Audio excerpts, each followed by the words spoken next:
Finalmente ayer las 19 departamentales de la Asociación Judicial Bonaerense en forma mayoritaria decidieron aceptar la propuesta para un primer trimestre que hizo el gobierno provincial con respecto a la cuestión salarial. ¿Qué propuesta hizo y qué propuesta aceptaron? Las negociaciones empezaron el 28 de febrero y después de 3 jornadas, de 3 reuniones, en donde hubo 5 propuestas distintas, nosotros terminamos por la última propuesta bajarlas a las asambleas. Esa propuesta es trimestral. Contempla un aumento salarial al básico del 9%, que para nosotros eso asegura, por un lado, no perder contra la inflación en este trimestre, que está calculada en alrededor de entre el 6 y el 7%, con lo cual estaríamos 2 puntos por lo menos por encima de la inflación. Una suma fija remunerativa, no bonificable, tipo bono, que se paga por única vez en 3 tramos, que en términos porcentuales significa para un ingresante alrededor del 11%. Y finalmente la posibilidad de volver a sentarnos en mayo para seguir discutiendo salarios. Además de la conformación de mesas técnicas con el Ejecutivo de varias cosas que nosotros venimos reclamando, como la ley de negociación colectiva, infraestructura de todo el Poder Judicial y Ministerio Público, y finalmente la creación de nuevas dependencias y la dimensión de esas nuevas dependencias en cuanto al personal.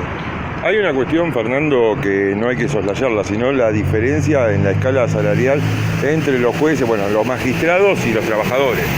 Sí, se tiende a pensar muchas veces socialmente que los sueldos o los salarios del Poder Judicial son todos lo mismo, y realmente es como decís, hay una diferencia importante muchas veces entre lo que un ingresante cobra y lo que cobra un magistrado, jueces, fiscales y defensores. Tener en cuenta también en eso que los salarios de la provincia de Buenos Aires no son los salarios que muchas veces se ven reflejados en la televisión, en los medios. Se habla en general del fuero federal o nacional. En provincia de Buenos Aires los salarios son completamente diferentes, ¿no? Son bastante más. ¿Qué hay una diferencia del 40%? Sí, al menos en algunos cargos de entre el 40 y de entre el 60%, por lo menos. Pero sin duda, ¿no? Esto de la brecha entre quienes más ganan y menos ganan es una problemática en general de clase de los laburantes, que no escapa dentro del Poder Judicial. Nuestro ámbito de representación, que desde los ingresantes, que en el Poder Judicial es el cargo auxiliar tercero, hasta las categorías de 19,5, que serían secretarios de Cámara, ese es nuestro ámbito de representación, quedan excluidos de eso y por lo tanto también de esta propuesta salarial que cerramos con el gobierno, los magistrados, defensores, fiscales y jueces, de todas las instancias. ¿Creen que es más conveniente, dada la crisis económica y la inestabilidad financiera del país, este tipo de negociación que sea por tramos, que no sea todo anual, porque en lo anual pueden perder por goleada frente a la inflación? Sin duda, el gobierno cuando se sentó a negociar sus primeras propuestas intentó que fueran por un acuerdo semestral, hasta el mes de junio, con un cálculo de inflación propio que ellos tenían. Nosotros lo que le decíamos es que en un proceso inflacionario como el que vivimos y de inestabilidad como el que vivimos, es muy difícil cerrar con 3 o 4 meses por delante una paritaria que en definitiva puede terminar siendo una pérdida salarial, ¿no? Y nosotros no hay que olvidarnos que con la gestión anterior perdimos casi 26 puntos de salario en la gestión de Vidal, y que entonces seguir perdiendo salario este año representaba agravar todavía más esa crisis que tenemos los trabajadores y trabajadoras del Poder Judicial. Entonces, el hecho de poder cerrarlo a nivel trimestral te permite ir monitoreándola mucho más cerca, y que cuando te vuelvas a sentar, por ejemplo en mayo, como acordamos nosotros ahora, lo que tengas para discutir es un tramo mucho más corto, y que en todo caso la diferencia que puedas tener con la oferta del gobierno sea mucho menor, ¿no? Llegar a haber cerrado un acuerdo a junio podía ser que cuando nos volviéramos a sentar a discutir estuvieras varios puntos por debajo de lo previsto. Nicolás, ahora ya de impacto con la comunidad. Hubo una lucha con respecto al juzgado de familia número 3, que finalmente y después de mucho pelearla se logró. Está creado, por lo menos está la sugerencia de 6 juzgados de familia más.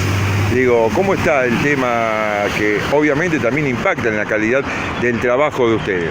Sí, como vos bien decís, el año pasado estuvo todo el año transitado en esta pelea del fuero de familia, que para nosotros fue fundamental, fue lo que habíamos acordado y lo que nos habíamos propuesto como estrategia con los compañeros y compañeras que trabajaban en ese momento en el juzgado civil, en el juego de familia 1 y 2, acá en Moreno.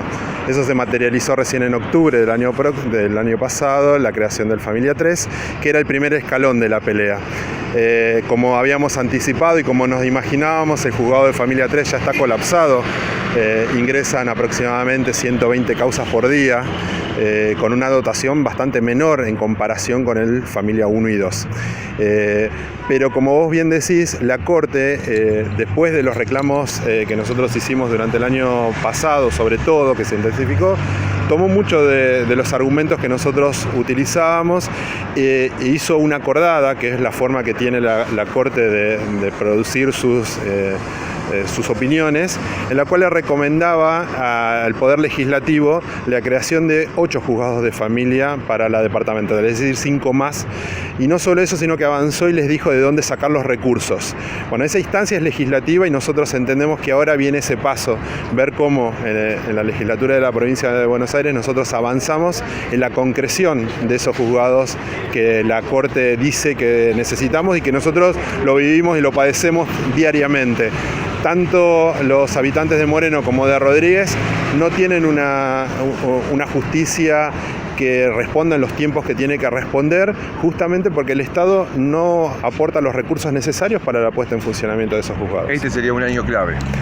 Este y los que siguen. Los procesos son bastante lentos, los procesos legislativos son lentos, pero de alguna forma tienen que empezar. Y porque aparte el Poder Ejecutivo y el Legislativo pueden dar señales claras que van en dirección de resolver los problemas.